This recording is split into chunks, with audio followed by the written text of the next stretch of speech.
O Nintendo Switch 2 mal chegou e sim, ele já foi hackeado. Mas calma que não é bem como você tá pensando. A verdade é bem mais complicada e honestamente, ela é bem mais interessante. Nesse vídeo vamos mergulhar no que é essa primeira falha e no que realmente significa e por que a Nintendo tá numa corrida alucinada para que a história do primeiro Switch não se repita. De um lado temos os hackers e a comunidade de homebrew acelerando com o pé na porta, do outro a Nintendo mais blindada do que nunca e pronta para fechar qualquer brecha dessa porta. E quem vai levar a melhor nessa guerra? Vamos falar aqui sobre a primeira fissura na armadura. Demorou menos de 24 horas após o lançamento mundial, a internet foi à loucura com a notícia. A primeira vulnerabilidade do Switch 2 tinha sido exposta. Um grupo de pesquisadores, incluindo nomes famosos aí no cenário, postaram uma foto do que seria uma prova de conceito impressionante. Um padrão xadrez rodando no canto da tela novinha em folha do Nintendo Switch 2. Pode não parecer grande coisa, mas no mundo de hacking,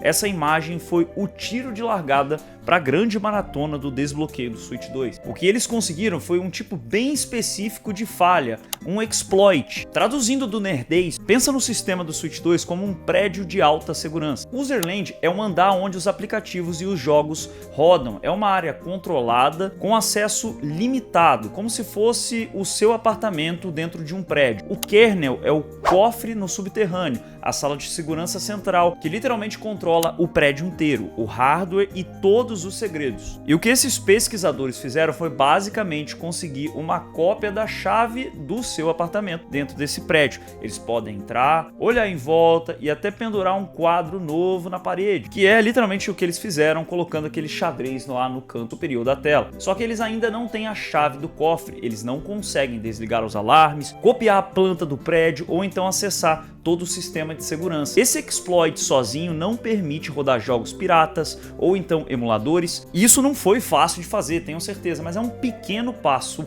a caminho do desbloqueio do Switch 2. A técnica usada, conhecida como Return Oriented Programming ou ROP, é uma forma genial de driblar a segurança moderna. Ao invés de injetar um código estranho que seria bloqueado na hora, eles enganaram o console, fazendo ele usar literalmente pedacinhos do próprio código legítimo para executar uma tarefa que não deveria funcionar lá. É como pegar frases de um livro e reorganizar da maneira que você bem quiser. Os próprios pesquisadores deixaram claro, esse exploit por enquanto não tem nenhuma utilidade prática para o usuário comum, mas o recado para a comunidade foi literalmente outro: a fortaleza da Nintendo não é impenetrável. E como se não bastasse, logo depois um outro hacker de peso reportou uma vulnerabilidade na navegação de internet do console, abrindo mais uma possível porta de entrada. Então por que essa corrida é tão mais intensa agora? Para entender, a gente precisa olhar para trás. O primeiro Nintendo Switch lá de 2017 nasceu com uma falha de segurança fatal, um erro de hardware no chip Tegra X1 da Nvidia que não podia ser consertado com uma simples atualização. Esse erro deu à comunidade acesso quase total ao console desde o começo. A Nintendo vendeu milhões de aparelhos que já eram por design hackeáveis. Foi um desastre para a empresa e uma vitória esmagadora para a cena de modificação. A Nintendo aprendeu essa lição do jeito mais caro. Com o Switch 2 a história é outra. A empresa e a Nvidia passaram anos construindo uma fortaleza digital. O novo console usa um chip customizado de última geração,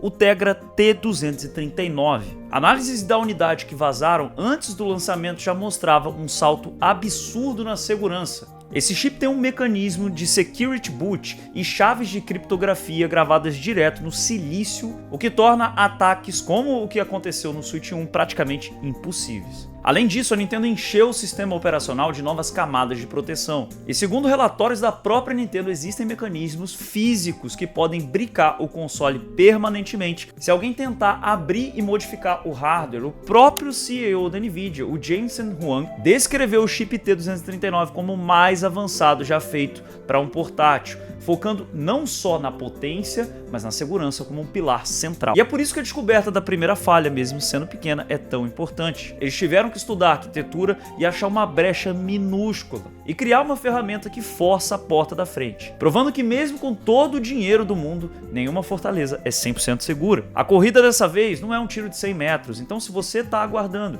que o Switch 2 seja desbloqueado agora, infelizmente, eu não tenho uma boa notícia para te dar. E o que a gente tem hoje? De um lado, os hackers dissecando cada linha do código.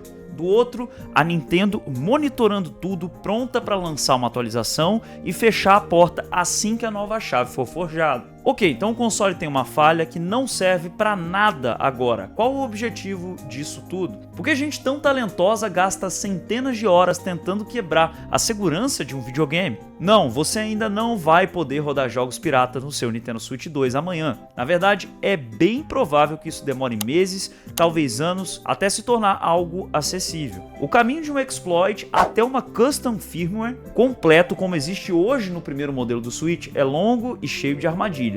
O verdadeiro objetivo da comunidade de homebrew, na maioria das vezes, não é a pirataria, é a liberdade. A liberdade de usar um aparelho que você pagou da forma que você bem entender. O que eles buscam é poder instalar coisas que a Nintendo jamais permitiria. Imagine, por exemplo, poder rodar emuladores clássicos, como por exemplo o GameCube e até o PlayStation 2, coisa que o Switch conseguiria fazer. Imagine poder também customizar a interface do seu console com temas, músicas, algo que os fãs pedem há anos e nem no Switch 2 a Nintendo conseguiu entregar. E tem mais mods de jogos que podem adicionar personagens e até traduzir um jogo que nunca saiu de idioma, como por exemplo acaba de sair The Legend of Zelda Age of Imprisonment e não está traduzido em português. Ferramentas para fazer overclock e conseguir rodar jogos com mais fluidez. E para os mais fanáticos, a chance de instalar outros sistemas como Linux, Android e literalmente transformar o Switch 2 em um PC de bolso. O desbloqueio abre um universo que transforma o console em algo muito mais versátil, pessoal. É sobre levar a tecnologia ao limite e explorar todo o seu potencial, muito além do que a fabricante imaginou e quer que você faça. E se você curte ver até onde a tecnologia pode chegar, já deixa seu like, se inscreve aí no canal, porque a novela tá só começando e a gente vai cobrir cada capítulo dela. E qual que é a conclusão de tudo isso? A primeira rachadura na armadura do Switch 2 apareceu. É um passo pequeno, quase simbólico, mas que dá início a um capítulo fascinante na eterna briga entre a liberdade do usuário e o controle do fabricante que desenvolveu o produto. A Nintendo, traumatizada pelo passado, construiu um console muito mais seguro e com isso venceu a primeira batalha, dificultando demais o acesso inicial. Mas aqui a história já nos mostrou que determinação e a criatividade da comunidade são literalmente forças da natureza. Essa guerra está muito longe de terminar. O que a gente viu foi só a primeira jogada de uma longa e complicada partida de xadrez tecnológico. E você, qual que é a sua aposta? Você acha que a comunidade vai conseguir desbloquear por completo o Nintendo Switch 2? Inclusive, se você tem o Nintendo Switch 1, eu aproveito para te convidar a se tornar membro aqui no canal, porque o Switch 1 está desbloqueado e permite que você aproveite seu console ao máximo, incluindo o RetroArch. E aqui no canal a gente tem o RetroArch Switch na mão. Se você for um membro Switch OLED com R$ 7,99, você vai ter acesso a várias modificações com o nosso RetroArch, com temas e mais de 6 mil jogos retrô para estar aproveitando. Também vai ter acesso à nossa comunidade no Telegram e no WhatsApp. Então tá esperando o quê? Passa lá e vem fazer parte da nossa comunidade. Se não estiver satisfeito, ainda tem acesso ao meu Drive para você aproveitar toda a magia que só o desbloqueio pode te proporcionar aí na tela do seu console. Eu espero que você tenha gostado desse conteúdo. Eu sou o Caio, você tá no Switch na mão. Valeu, meu amigo, falou e até o próximo vídeo.